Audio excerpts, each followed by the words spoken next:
Hello and welcome to the Arsenal BiteSize Podcast. We're here for the big review of the North London derby. Big 3-1 victory to the Arsenal. Long may our reign at the top of the league continue. I'm, of course, FPL Nima, and I'm joined by my co-host Clayton. Good to see you, mate. How was the partying after the win? You too. Yeah, it's all good. It was unbelievable. What a day. Put that little Tin Pot Club back in their place. And just unbelievable day. I think I'm getting a chest infection now. I'm glad we're recording. What day is it today? Tuesday. I'm glad we're doing it now because like Sunday morning, my God, my voice was gone. I was a broken man. So I'm glad you're on the mend, but I'm glad that you weren't feeling too well. So we had to postpone it a little bit. But yeah, what a day. It was your first live North London derby experience, was it? Yeah, the Emirates. I've been to pretty much most of the top six matches at home, but the North London derby has always been a hard one for me to get tickets. So very glad to go to that one, and especially glad I didn't miss it. It almost killed me getting to the stadium with how ill I was. But I also didn't realize that everyone was going to stand. Turns out that Block 4 these days, they all just stand, which was a nice new experience for me as well.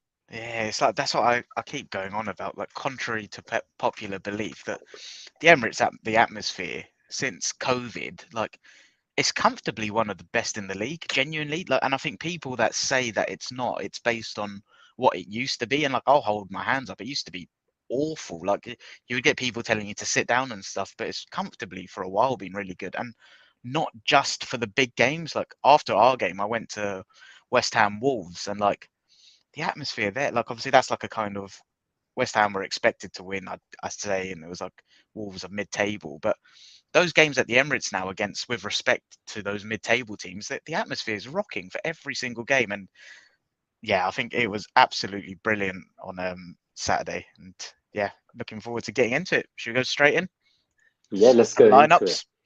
Yeah, so I think we were both glad to see that we were correct. 11 out of 11. 11 out of 11, Zinchenko yeah. did start, didn't he? So that, I think that was a big sign of intent from Arteta in terms of how he wanted to play the game, and he wasn't looking to just close down their counter attack with Tierney. So nice to see us impose ourselves and the way we Yeah, want to play. Yeah, really exactly. happy about that. For the podcast listeners, obviously the lineup on the screen is what you saw on the weekend. It's Ramsdale, White, Saliba, Gabriel, Zinchenko, Xhaka, Partey, and then Martinelli, Odegaard, Saka, and Jesus. 3-1. Where do we start? Should I go to the summary Yeah, slide? sure. I guess while we're on here, just like look at the ratings of those people. I'm always quite wary of using match ratings on apps to judge people, but like everyone was unbelievably good. Like that game. So going into the game, I was so nervous. Like, I always get like this for North London derbies. I'm a mess. Like, my stomach starts churning. It's like a ridiculous level of anxiety. But I woke up, I couldn't sleep. I think I was up at like 5, 6 a.m. Met my mate for breakfast quite early. We were in the pub early doors. And then my prediction in the week was 3-2. And I was like confident in the sense that I believe in this football team and that we are a better football team than Tottenham and we would beat them. But it wasn't like that kind of resounding, like we're going to batter them, as like I kind of felt before the game. And I don't know, it might have been the pints, but as I was just speaking to my mate, I was just like, logically, like if you match the two teams, like they're lucky to have as many points as they do. Like, they do not play football, as the whole world saw on Saturday. They are pony.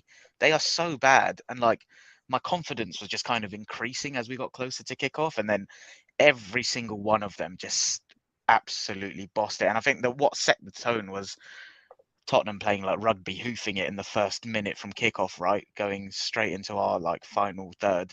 And with just the way we completely nullified that. And then we sort of set off a little move, didn't we? And I think someone passed it into Odegaard. He laid it off, played it back into Jesus, megged someone, and then spread the play. And I felt like that just set the tone. But just looking at the lineup, everyone was so good.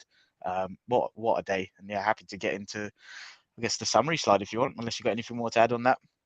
Yeah, I guess just from my perspective, something I saw. So obviously they were attacking away from where I was sitting in the first half. Oh yeah, where were you sat?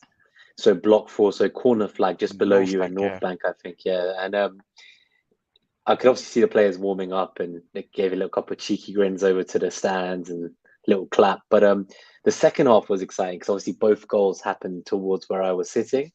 Nice. And Limbs. it was exactly like it was just to see it that close. Like when they came to celebrate at the corner flag, I was in row 8, I think. So like I can literally see them. Like I It's don't think I've surreal, isn't ever it? seen our players that close. I was like, oh right, like that's their actual height. Like I never quite comprehended what they look like that close and up in person. I was a bit starstruck. I'm not going to lie. I was kind of hoping one of them would turn his gaze towards me and I'd just like wave or something. But honestly, it was incredible atmosphere. There was a guy next to me with his missus as well, and both times we scored in the second half, everyone was obviously going nuts, and there's like people standing on their chair going wild.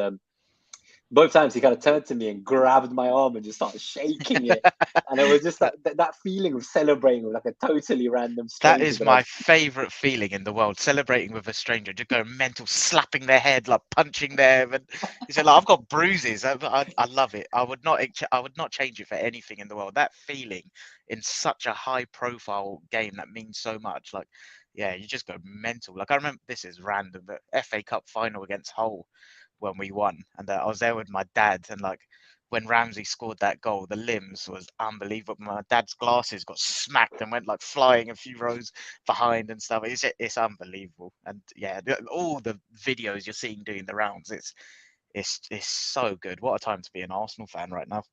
Yeah, definitely. And then obviously the penalty was towards where I was sitting in the first half. So Yeah, once that went in, I saw something I'd never really seen in my previous visits in the last few seasons to the Emirates, which was very quickly. Obviously, the opposition fans were celebrating from the opposite side of the stadium, but very quickly, like a huge roar just came out, and the yeah, Arsenal fans just kind of picked up the team and carried on. Like there wasn't that negativity I've seen in the past. There was like a belief amongst the fans and the players themselves that it's just like a road bump in the way, and yeah, that like let's just keep playing the way we do, and we'll carry on. I think one of the stats I saw, I know it's not going to be much of a stat heavy pod, it's going to be more about what we saw on the day, but one of the stats I saw and I shared with you was that I think Harry Kane had 2 touches in the box, and one of them was obviously the penalty he converted, and Son had 0 touches in the box. So yep. for Saliba and Gabriel to kind of Pocketed. Yeah, control that it game in was that so way, dominant. yeah, it was honestly so impressive, and it was the first time I've seen Saliba in the flesh. Like I've seen his composure and the aura he gives off. I know it's a cliche, but just to You fall see in him, it love, was just don't you? insane. Yeah, like I've caught feelings. everyone just like would just give him the ball, and he was like the last man, like the orchestra. He was like the conductor of the orchestra at the back, and he's just like looking up and down, deciding where to go. Like it's like he just controlled the entire rhythm of the team. I don't think I'd quite seen like how important he was to the build up until seeing him like that in the flesh. Yeah, He was just he is very incredible. composed, honestly. There was a few moments. There was a moment in the box where he was getting like surrounded by like 2, 3 players, and he just like casually dribbles past them, goes out, picks a nice pass. There was one where he like whipped the ball from he was in the right back position almost, and he just whipped it to someone all the way on the far left attacking side of the pitch, almost in the other half. And I was like, this guy's got a distribution, my Yeah, lord. I remember that. He was being closed down by, I think, like Kane, and then yeah, just pinged out a inch perfect pass. He's got everything. He just obviously hope at that age he stays consistent, but the signs are there. He is a scary, scary talent. Do you see that little video of him towards the end when the whole crowd was singing his song and Arteta's just in the tunnel like dancing, shimmying his little hips? I love I that. saw that. It was everything I wanted for him in terms of having his first experience of a North London derby, seeing how much love there is for him. And I'm honestly so glad that the match went the way it did. I think we'll go to the numbers a bit, and then we'll Yep. just talk more about what we saw and what the kind of the narrative seems to be, because there seems to be a lot of people saying Spurs were unlucky, and Yeah. there was a few moments, right? Yeah, they broke a few times, and Tell me you they're didn't like, watch the game without telling me you didn't watch the game. exactly. They're like, oh, they broke a few times, and there was some bad decision making on the final pass, and like that doesn't show up in the XG and stuff. And I was like, For what it's yeah, worth, like, so yeah, for what it's worth, like, I do understand that viewpoint. Like, I've said it before against when we played Man United, like, we were in the right areas and a better decision, a better pass, a better first touch, and you're in. But that works for a team like Arsenal because of how much of the ball we dominate and the areas that we do that. When you're a rugby team like Spurs and hmm, you've got 2, 3 moments in a game, I'm sorry, you cannot be telling me, oh yeah, on this day if that was better. Like, you know me, I love probability, right? Spurs do not play they do not play football to probability. Like that, they are relying on incredible decisiveness and being clinical in moments, which I've said I don't think it's sustainable. I think like they'll probably get top four, like yeah, they'll be in and around there, but that's their ceiling as a football team right now. Like that's their absolute peak of what they can do with this project, this coach, this team.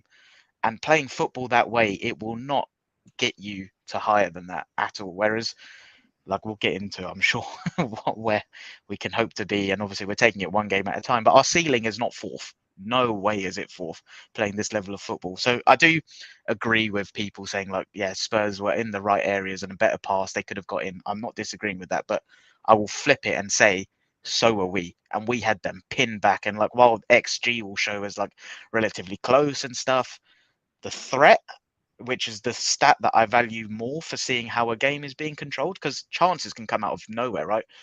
If you look at the XG on there, their XG was higher than ours for a bit. That Richarlison chance from the free kick, he was offside, but that counts on XG. It was a close chance. He was right in the middle of the box.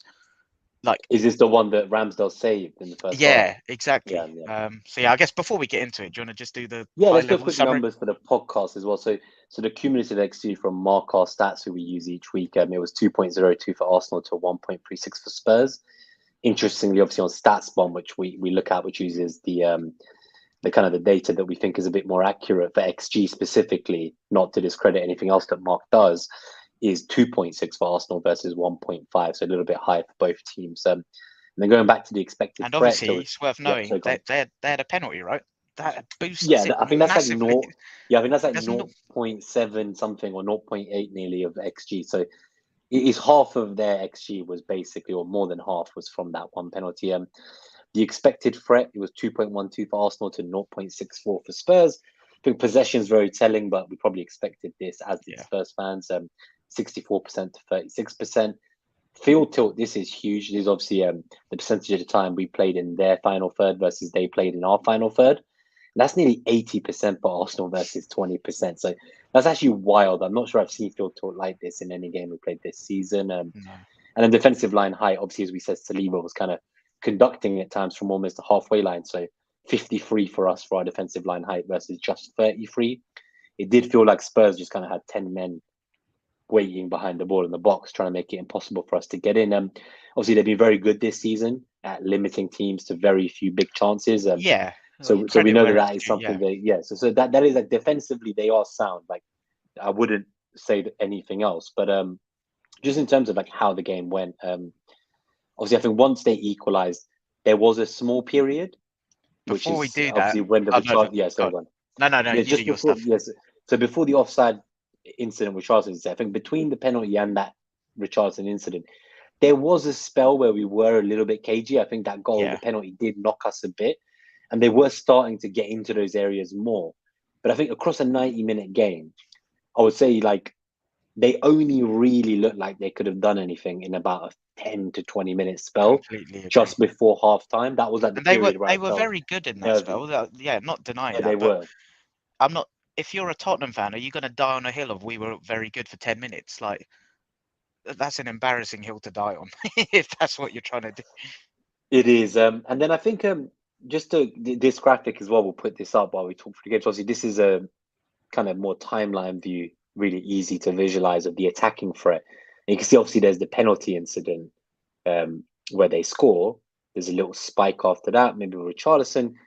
Second half, there's like 3 small arrows. If you look at just the sheer number of times our threat, like most of our chances in the threat graph are larger than the penalty incident. Yeah. I think that's the thing, right? Like they took 5, 6, 7 shots maybe, and I think we took like 22 maybe. So yes, I've got it here. We had 22 shots to their 7. Yes, it's like for me, anyone who's saying that, like obviously, like Conte was talking about the red card, like changed the game and stuff. We were already winning. We were already winning by then. Yeah, like we were winning 2-1. We were dominating the game. Yeah, it's a cop out, and especially considering the quotes he gave after we lost the last North London derby at their stadium. He very much came out and said Arteta should stop moaning. Yeah, he should stop complaining about the red card. our red card was earlier in that match. Yeah. He's also complaining about, And injured also, do you know players. what? Going back to that game, like we lost, we deserved to lose. I think people really forgot how that game started when it was 11v11. It was similar to both of the home North London derby. Like we were controlling them. It was great. And that was with, who did we have out? Like that was with They're like Cedric starting. Holding That was instead of Tavares Gabriel, holding. I can't Cedric. remember if Partey was in or out of that team, but like we deserved to lose that.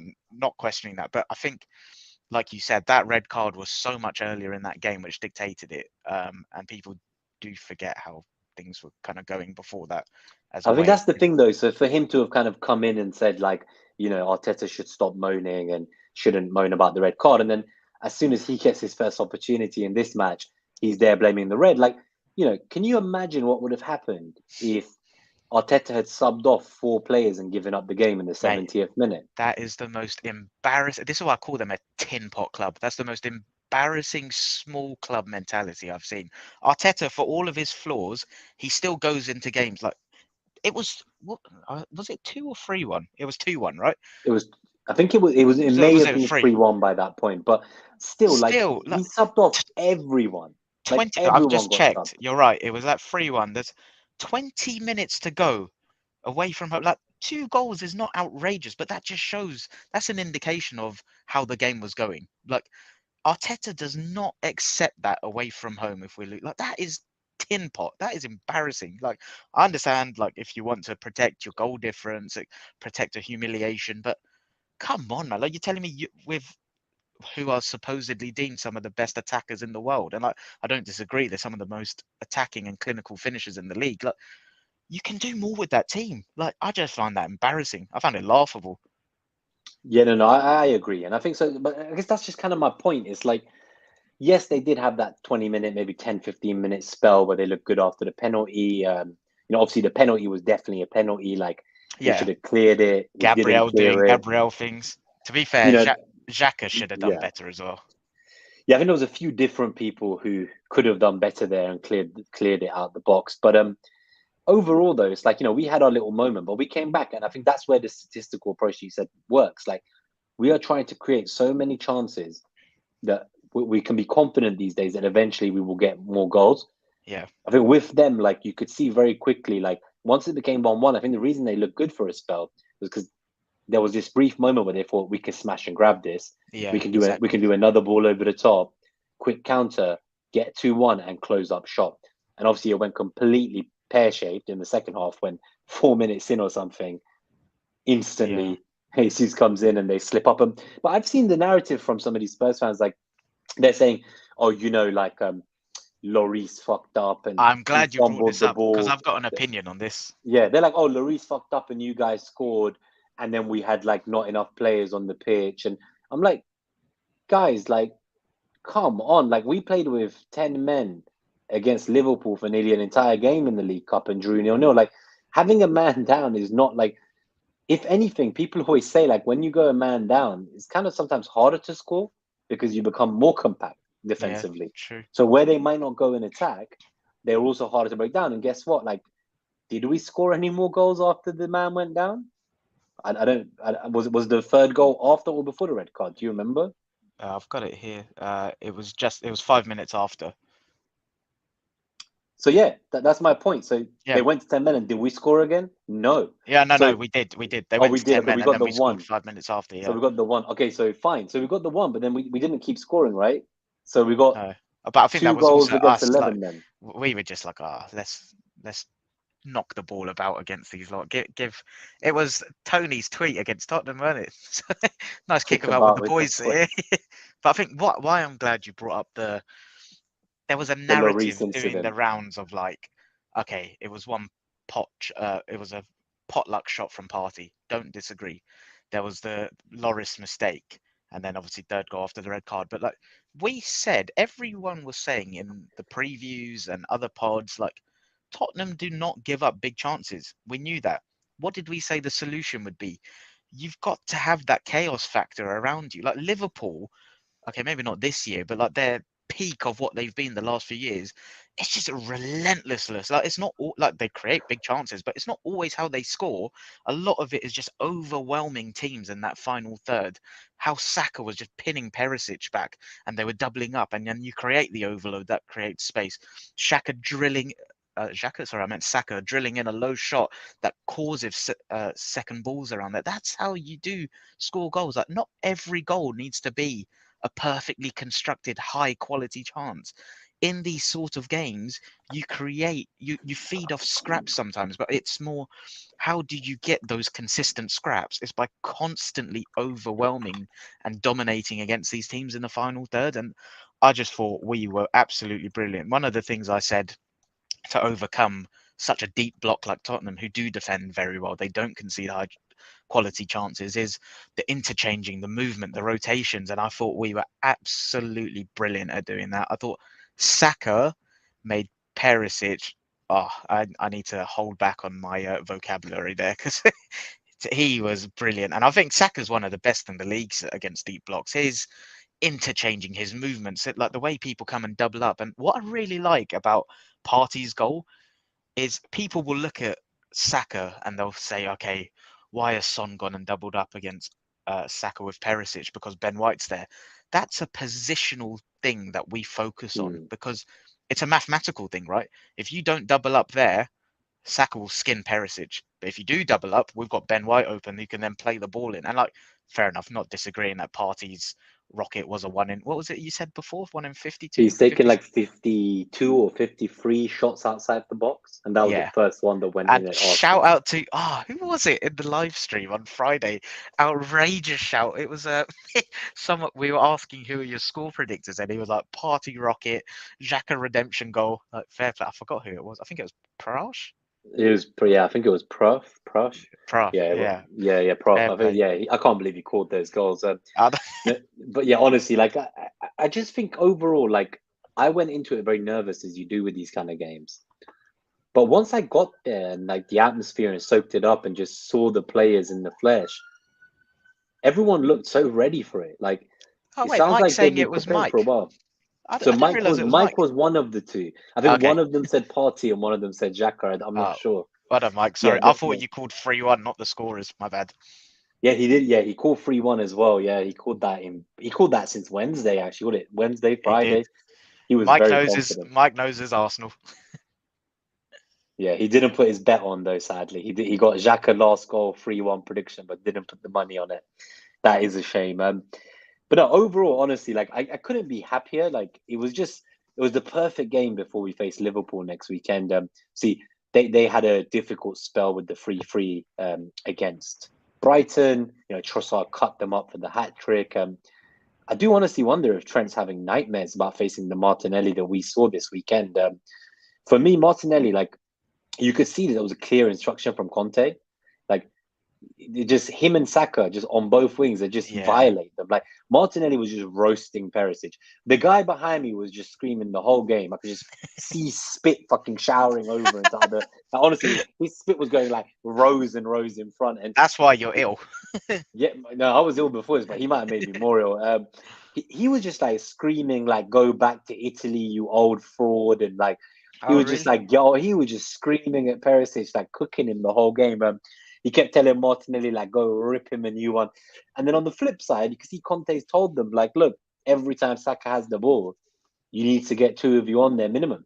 Yeah, he so I think that was many problems. It was just crazy. Like, they can't deal with him. And even with two people on him, the goal from Partey, right, I think it came because from what I saw when I watched the replays as well, Saka essentially just like pretend he dummied, he tricked them, and then after that, he then passed the White, who then passed that's the what I'm saying. Yeah, but that's what, like, so it's like, but like you can't defend it. You can't defend him. There's two of them on him, and he still managed to get the ball he wanted. Our positional superiority is so good, and the way like teams can't cope with our structures and mini bases around the pitch. Like, we are so good structurally with how we pin teams back, and that's the other thing we said. I can't remember if it was on our preview or the above average FPL episode we did, but you know, when you look at control zones and like this team is so well rounded with where you can hurt teams, and it's mental to think last year how reliant we were on the right hand side. When you look at now, central zones, we will kill you. Down the left, we will kill you. Down the right, we will kill you. Look,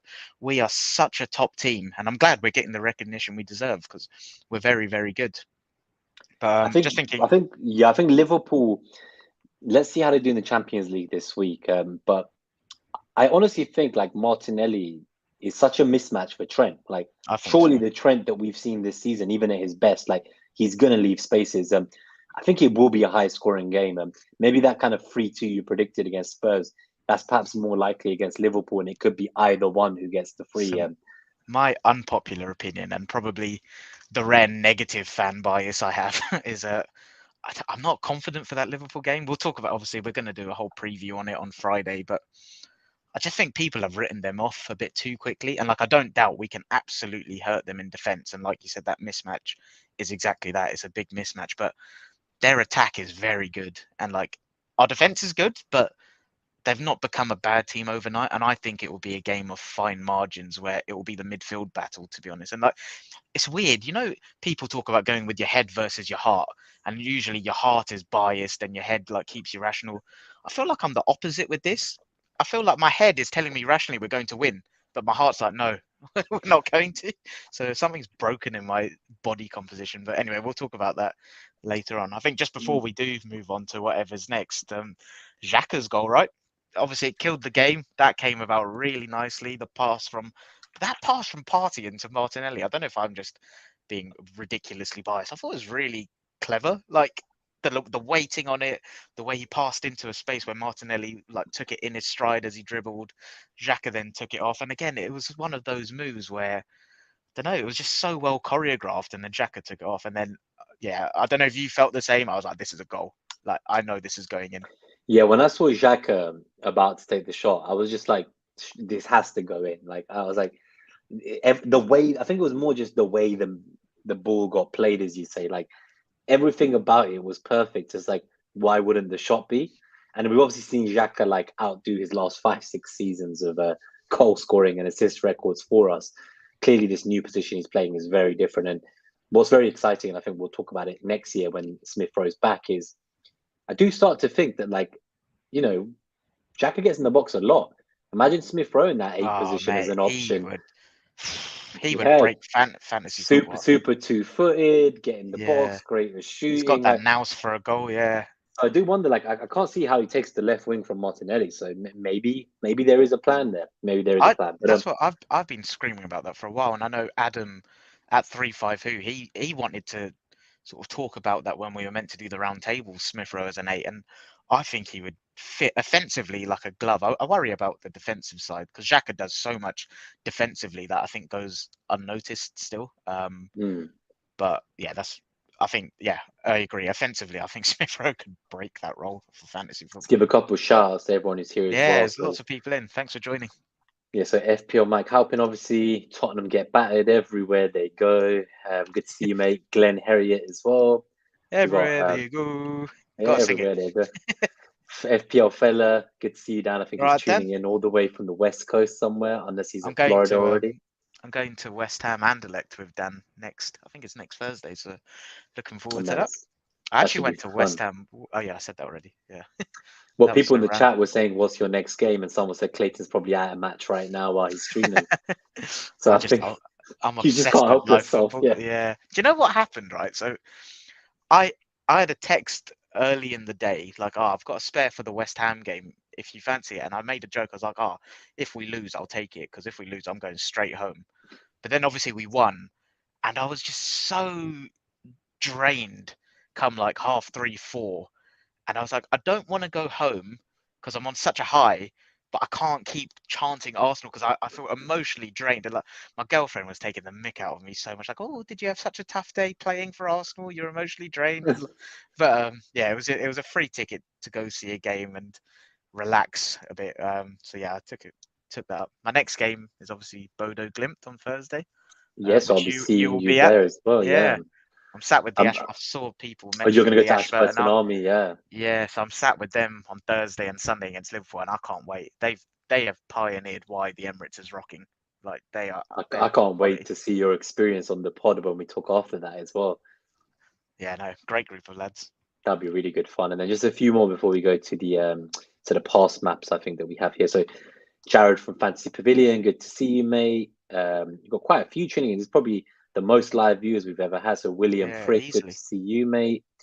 Pontus Johansson, Delia, nice to see you back.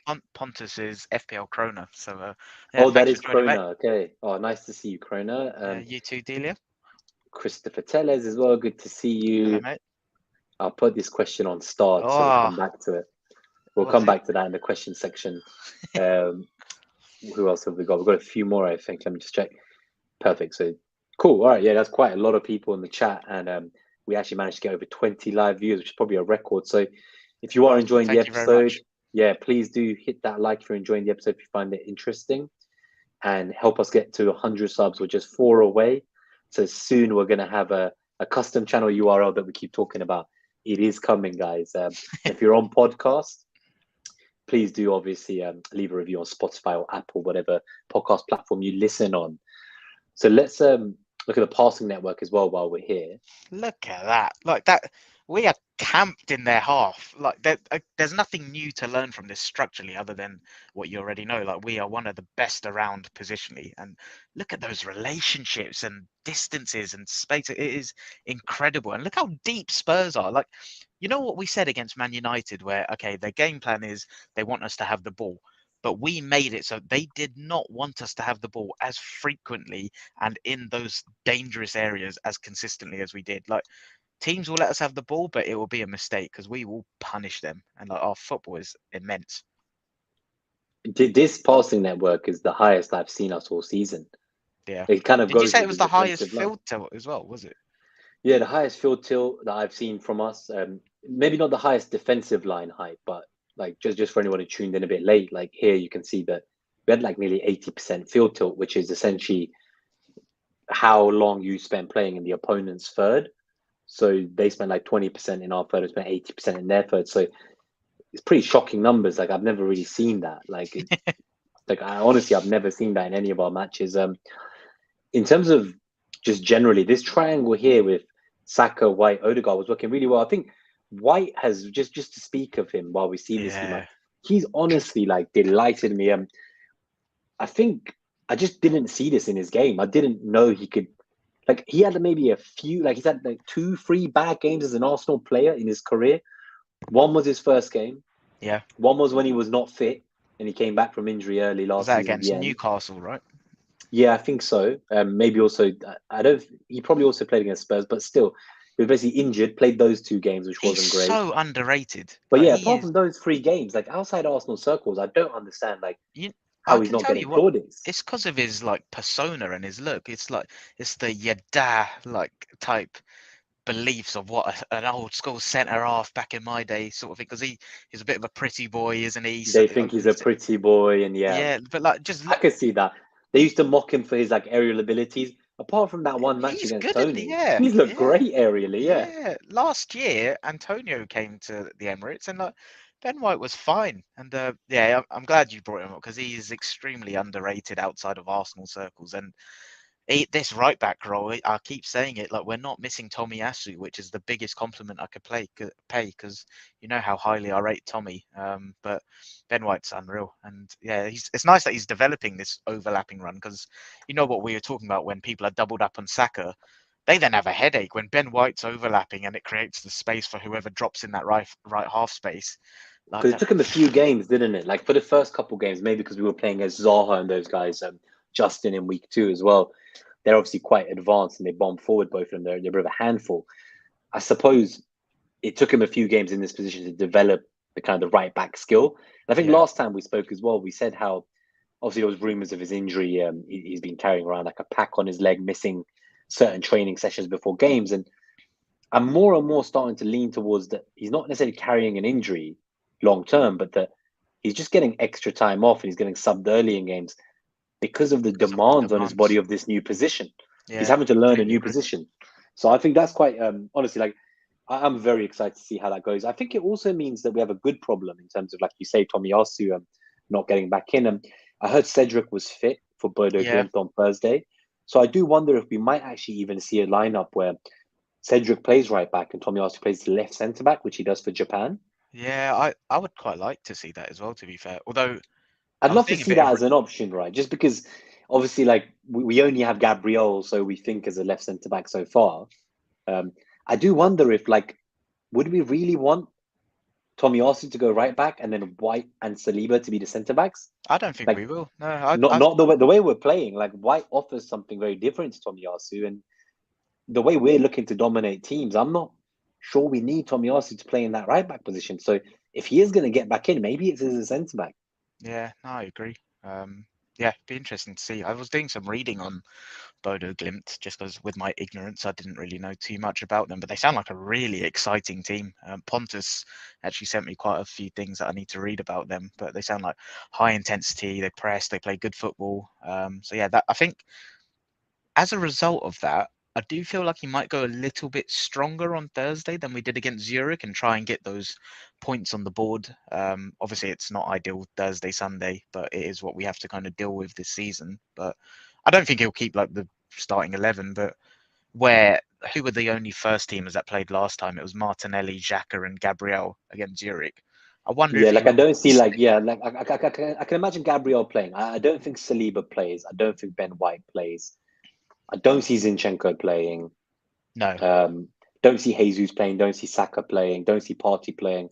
So See, there'll, I there'll think definitely be some changes. I'm intrigued who will go with up top because I feel like Nketiah picks himself in the Europa League. Like he deserves it. He's a top talent, and he shouldn't just be uh, a bench warmer. Like he should be getting consistent minutes, but it's so hard in the team at the moment. Marquinhos did very well, and he'll probably play. But then that left wing spot, will it be Martinelli again? Like I don't know. So I have a feeling that obviously Nelson's back fit. I saw him warming up on the touchline, and I feel like this is last chance saloon for his Arsenal career. And you remember when Arteta first arrived, Nelson was doing a good job playing Yeah, the way that Arteta wanted him to, and he he was getting trusted him. picked Yeah, ahead of Pepe, right? true. So I'd love to see a Nelson redemption arc as well, because there was a period, if you don't forget, like there was an era in which the youngest, most exciting English attacking talent at that time and of their generation was Nelson and Sancho.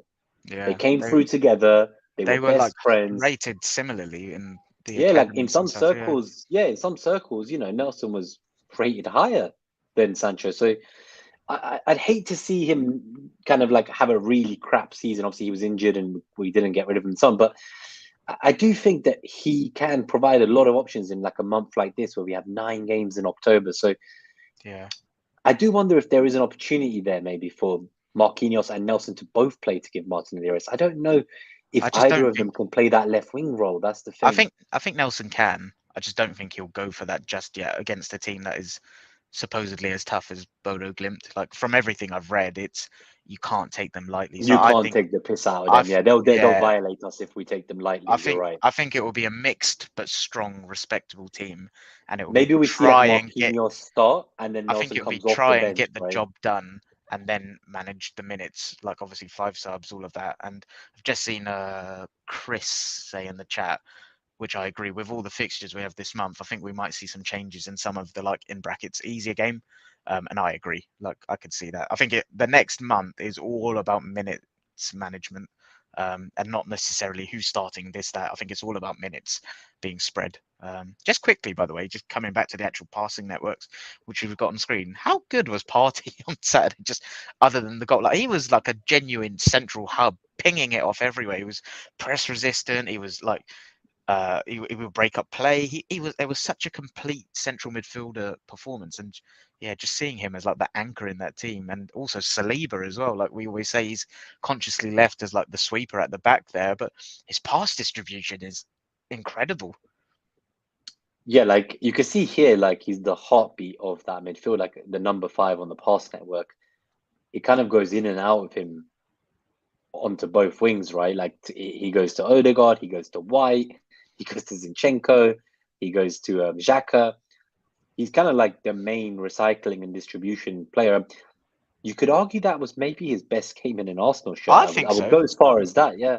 It probably is definite recency bias, but like it was incredible, and like, I don't know why I just keep getting these random thoughts which are nothing to do with what we're discussing, but that dribble from Jesus, like, oh my God, he just weaved in, cut in again. And then That could have been a goal of the season contender if he'd scored. do you know what it reminded me of? Like, remember Henri when he just ran through the whole Liverpool team, ran through the whole Tottenham team? Like, I was like, what on earth is this guy? He's a freak. Like, he's he blows my mind every week. You saw his interview, right? So he said that the strikers in Pep's system, they don't really get to touch the ball much, and that's not Yeah, his way of playing. And when they do get the ball in the box, the Pep system wants the midfielders to get it. They end up with the shots. So he was kind of like, I was tired of that.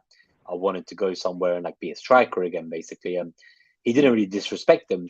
In fact, he said nothing wrong about Pep's system. He just said it wasn't something he enjoyed, and yeah, he wanted to change that environment around himself. So I honestly think we got a real gem there.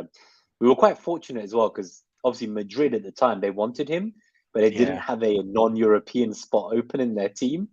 They had Mate, too many like Brazilians already. I'm a strong believer in fate, and I feel like, yeah, this was fate, and like we've just got such an exciting team to look forward to for the next few years. And do you know what made me laugh? I saw a few of the athletic writers saying like, "Oh, this team's hit their ceiling." This that like, how on earth has one of the youngest teams in Europe, like we're not going to finish top, but currently top of the Premier League, hit their ceiling? Like, you know what we said in a previous pod about how people only look at new signing as a way for players to improve. They don't look at like players in that current system just kind of gradually learning it day in day out. Like, you slowly improve by just becoming familiar with it. The youngsters, they're going to keep improving within the season and beyond. Like, this team has got so much potential, and like, I'll put myself on record, like, we're going to have an unbelievable few years. Like, soundbite it, whatever you want, we will. Like, I am so excited for the years ahead. No, I think that they're going to keep getting better. Like Thomas Frank said after the interview with Brentford, right? He said we brought in the likes of Jesus, of course, and Saliba, but he explicitly called out Saka and Martinelli as being a year older, having become so much better. We talked about this last time, and obviously the graphic was shared, but it was the prime age per position in a normal squad. And the Yeah. likes of Martinelli, Saka, Saliba, like even Ramsdale, they're not even close to the prime age for their positions on the pitch. No, and just You think, really like, start to get excited. Like Jesus is coming into his prime. He's not even there yeah, yet himself. Like, so we're talking about the younger players improving. Who's to say the likes of Jesus and Zinchenko can't keep improving? I know, and just think, like, in terms of squad building, the last few years, not just last few years, all we've bloody known is major rebuild needed, right? We've always gone into a window thinking we're about 5, 6 players away from where we want to be, and we only ever tend to get 2 or 3. We have done that, like a major rebuild. We've shifted out all the deadwood, we've replaced well, and we're going to be going into transfer windows now, cherry picking for high impact. Like that's what Man City and Liverpool have got to.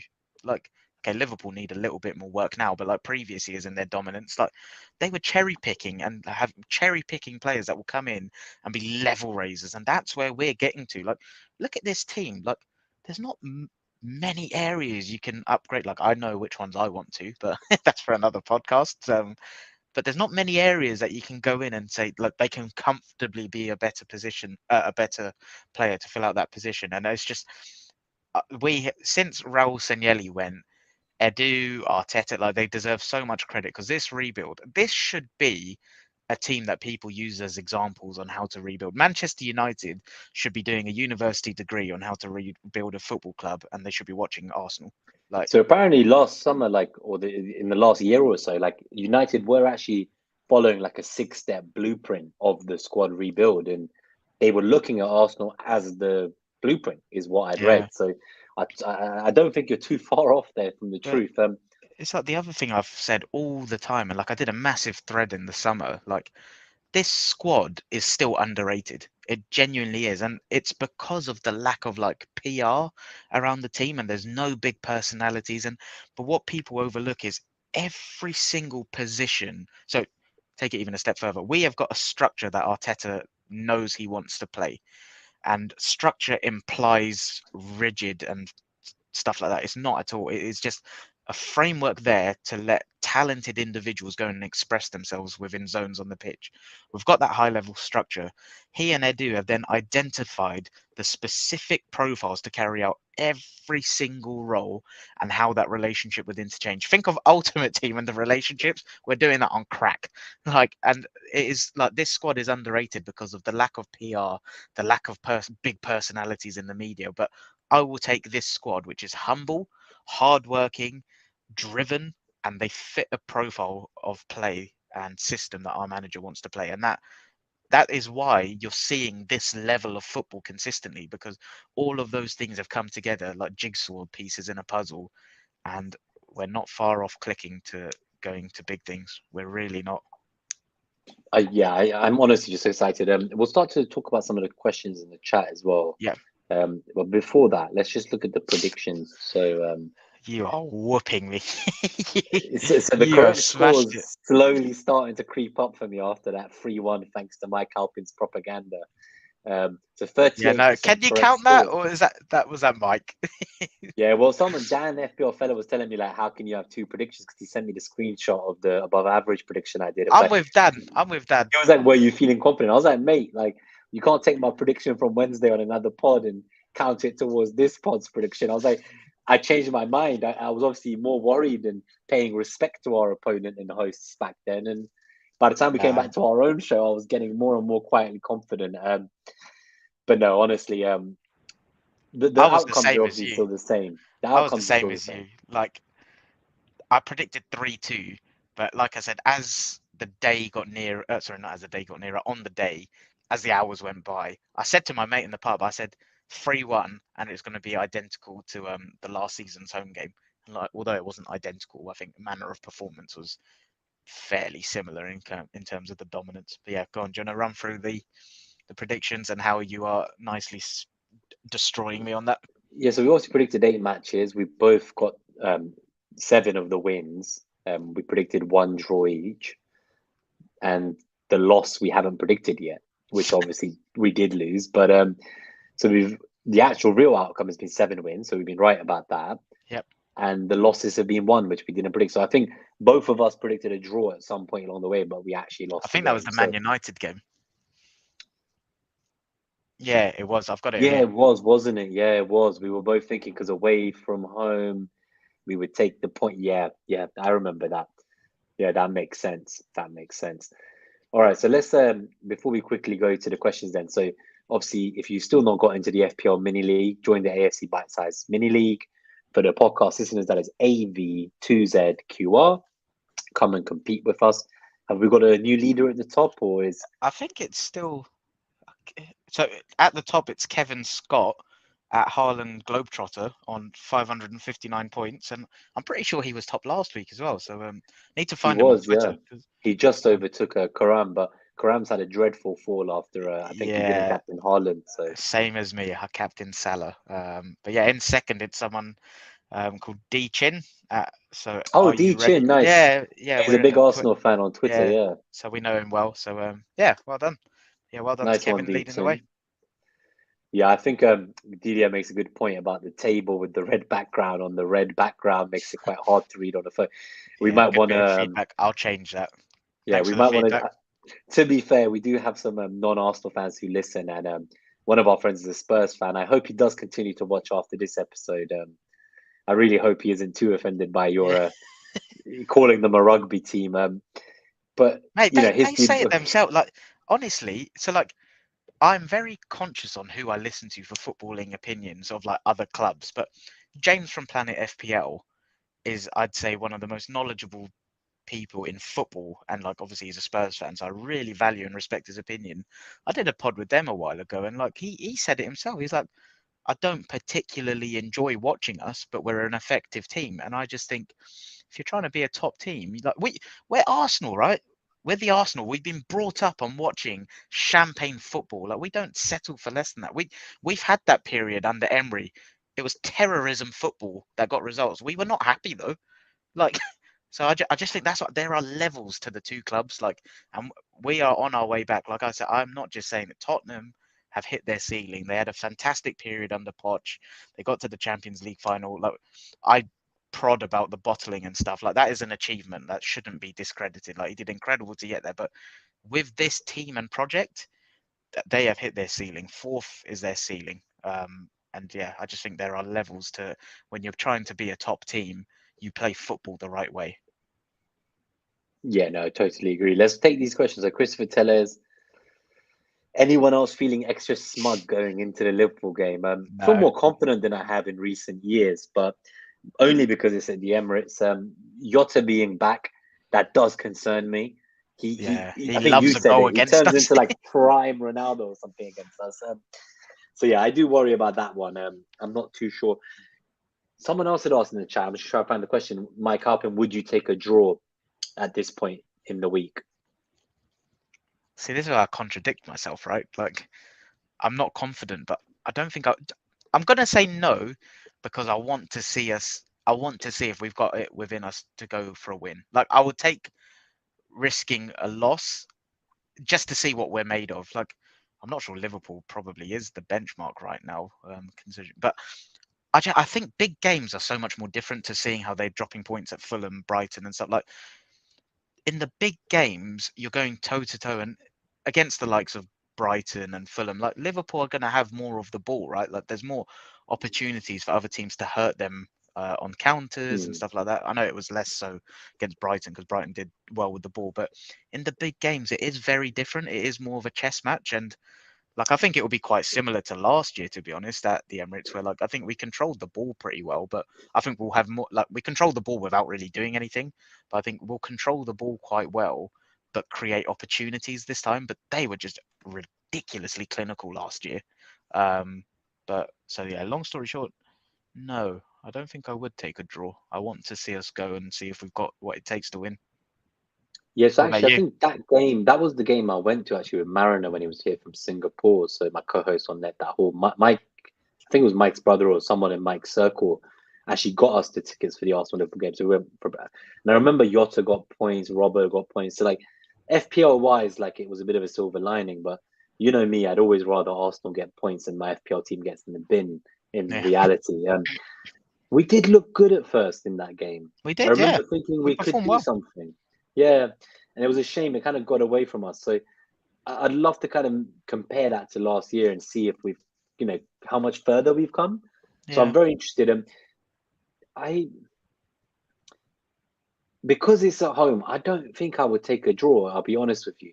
The way Liverpool have been playing, I just can't see myself accepting a draw right now. Like, I feel like we're on top of the world. Like, I want us to go for it. yeah, Now, if going for it means we lose, we lose. But I would rather go for it than like do what Spurs did against us and like yeah. Same. let's say it's 0-0 85th minute. We bring on a bunch of defenders and try to just keep the point. Like, I know that would be pragmatic, but I'd rather see us push on and try to win if it was Yeah, that kind of same. scenario in the late minutes of the game. And don't So I get me don't think I wrong, would like, take it. I do think if we draw, like, I'm not going to be upset.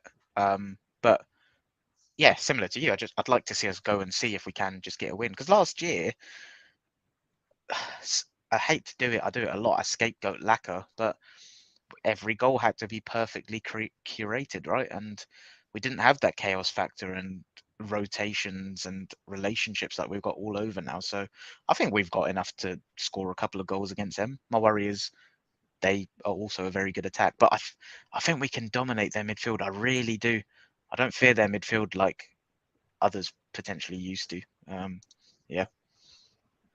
So Delia says Brighton almost beat Liverpool. We have to at least try that too. Yeah, no, I totally agree. I'm also going to be taught how to pronounce Diogo's name properly, but I'll How do try you say again. it? Well, instead of Jota, which is what the whole community seems to say, I would say Diogo Jota, No, but like, Jota, how have you been saying Jota. his surname recently? Oh, Jota. Jota. Oh, okay, yeah, I say Jota. What is Jota the correct way? I don't know. I guess I'm going to find out on October 15th for the next meets. So we have a few more questions as well, just to go through. So Mike asked any Spurs fans in. I don't think they're watching live. They might watch back and they might never come back again. Yeah, I'm sorry. I have to be honest. Glenn, I'd take top four, but winning versus Liverpool would get me excited for the title challenge. I don't know. I think if we're in like March and we're still potentially in for a shout, or if we're like in game week 30, 28 to 30, and there's still statistically a chance, I'd be a bit more excited. Until the World Cup, I can't even think about a title challenge. I want to do what I think it was Arteta who said it. He says like, let's just be humble, let's keep pushing forward. Let's just do what we do and focus on the next opponent. And he did say there is a drive in the players. And interestingly, that defeat against Tottenham that we're so quick to forget from last year because we don't want to remember it, sounds like the players aren't looking to forget it. They're using it as fuel to remember how it felt to fall right at the last hurdle. They're actually using it, and it's bringing them together this season to push on.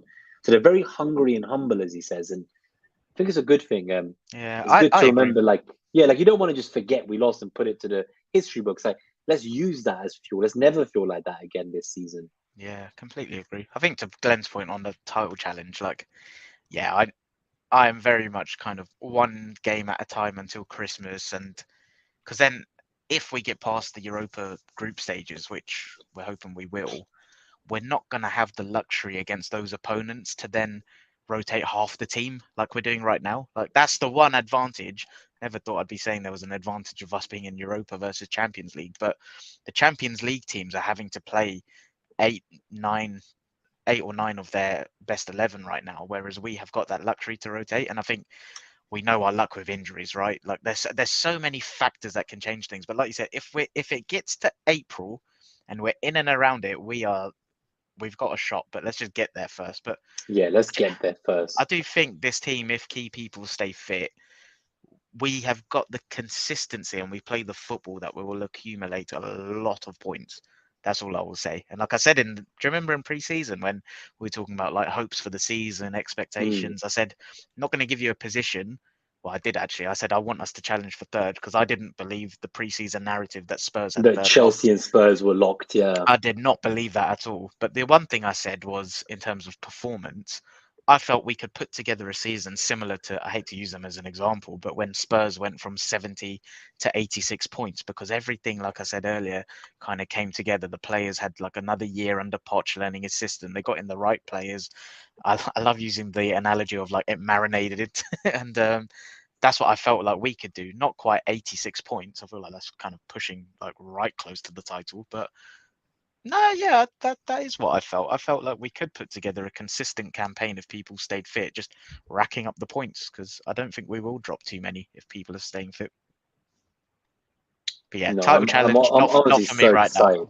Yeah, no, I wouldn't even go near that discussion yet. But William, Liverpool, a very dangerous team still. I'd be surprised if we don't score 2 or more goals. I'd expect the way we played to get 2 goals at home. I would hope so. I think our was it you who said it when you picked your FPL team? The reason you went for triple attack was because James from Planet FPL, he talks about like 2 XG teams, It put up was 2 XG again.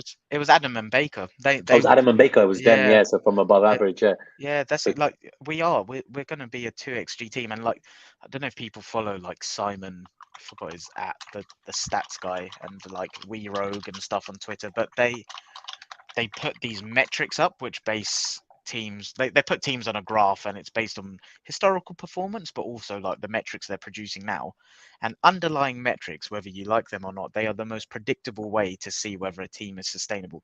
We are flying on those. We are absolutely flying.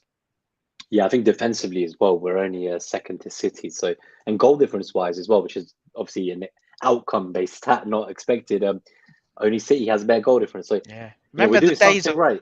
Remember the days of us ruining like that one half chance that we'd have and didn't score. Like, we're missing chances now, and like we're not even talking about them. And that's what I don't think Spurs' way of playing is sustainable to get to a top level. I really don't. Like, you can't be relying on that level of clinical and decisiveness every game. Like, you just can't.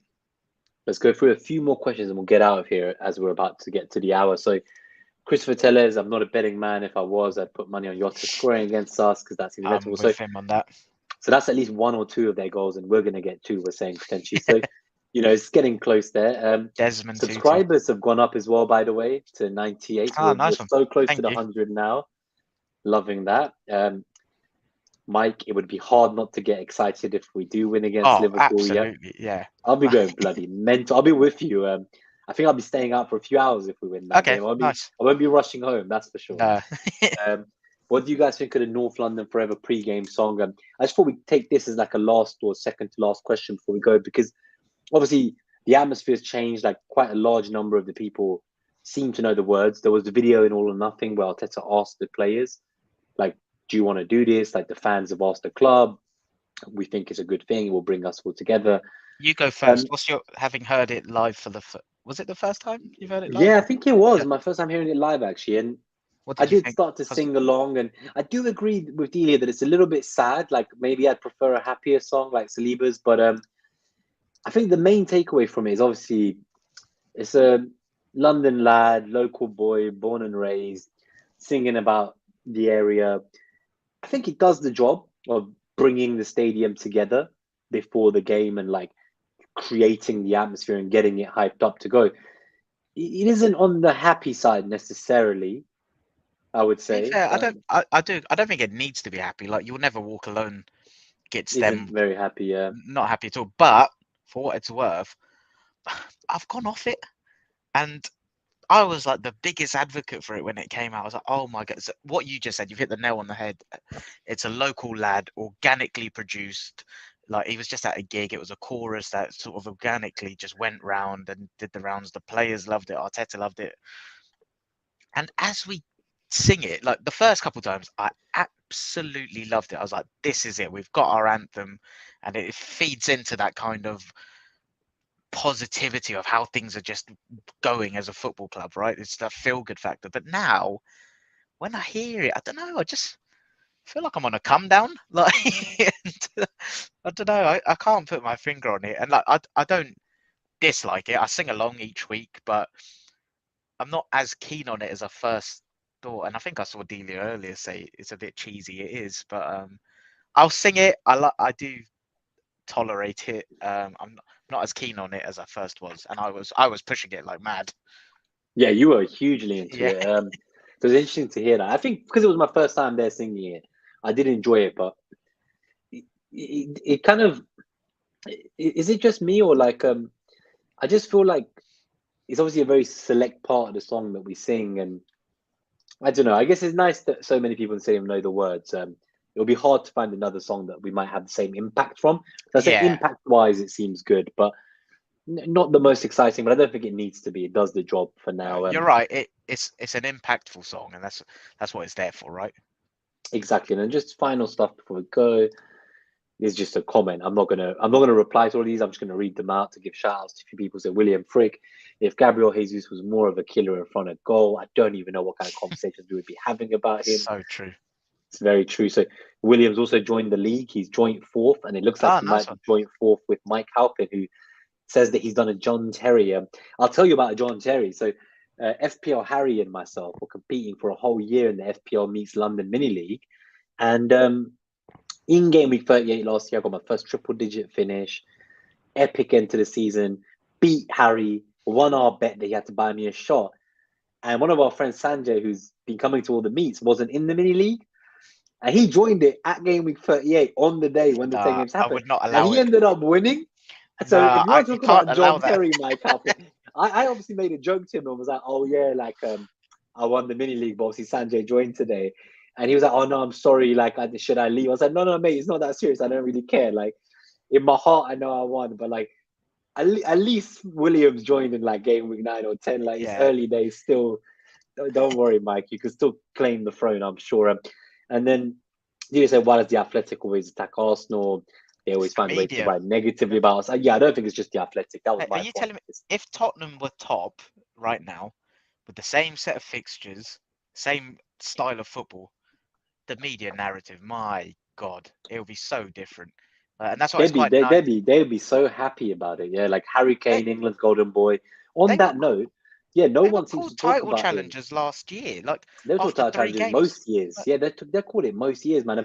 Last year they were called title challenges, and then they broke the record in the history of the Premier League for a club that within a matter of weeks went from first and got overtaken by the team in 20th, which was us. Yeah. In a few games, and it was the North London derby again that did that. So, just one thing on that. So, I did see one journalist. I think he was from the Guardian. I'll give him a big clap. He wrote in his match report about 78th minute or something. He goes, Harry Kane just kicks Gabriel on the floor for no fucking Oh yeah, reason. that was pathetic. Like, do you see the video? Absolutely vile behavior. And he does this all the He does it fucking all the time. time. Yeah, He he is does this kind scum. of shit all the time. And he just gets away with murder. If that was a foreigner doing that, or if that was It's so true. Xhaka, as we call it, my God. I've seen red cards for less. But anyway, and the final question from Christopher before we go is, it's not really a question, it's a nice statement to think about before we go into the preview for Liverpool later in the week, is that James from Planet FPL mentioned that their strengths at Liverpool go directly against our strengths, go against their weaknesses. So like Yeah. Martinelli and Saka versus Trent and Tsimikas, our midfield against theirs. So although I do think their attack is very clinical and they could come for us, overall the matchup seems good. So That's the I'm thing. interested to The see what happens. rational, Yeah, the rational, logical person in me, like, if I'm just looking at straight facts, I can't disagree. Like, we should win on paper, but something in me just thinks Liverpool will turn up and get it right on the day. Like, I don't know. I feel like it's a big game for them. If we win, it's 14 points behind us. I think that's crazy. Klopp will figure something out, but can't disagree with that comment at all. Cool. So it was a great show. Lots of support in the live chat. Most interactive chat we've had in a Yeah, while. I thanks a really lot. enjoyed This that. was brilliant. Yeah, Thanks thank so you much for everyone, joining. honestly. But yeah, you guys are so, honestly, you don't know how much we appreciate this support and love, and hope to see some of you at the Emirates pre or post game. I think I'm going to 4 or 5 more games before the World Cup. So, congrats on 100 subs. So we hit it live on air and stuff. Amazing. Wow, what an amazing feeling Thank to you. do it live on air. Thank you, everyone. We'll see you at the end of the week. We'll put a tweet out for the time for the Liverpool preview, hopefully after the presser on Friday. And we'll try and luck for nail Bodo a time Glimt. for the Liverpool review as well. So Yeah, that's a good point, because obviously that's on Sunday, so we probably have to do it on the Monday or Tuesday. Okay, Yeah. we'll figure it out. But honestly, guys, this was so much fun. I just feel like, especially because it was a North London derby win, lots of positive mood, lots of excitement, and let's just see what happens. Excited for Thursday's game, excited for Liverpool. Haven't felt so great about the club in a long time, and long may this feeling continue. Bring it So on. up the the Arsenal, guys. See you guys soon. And again, thank you honestly so much. See you next time.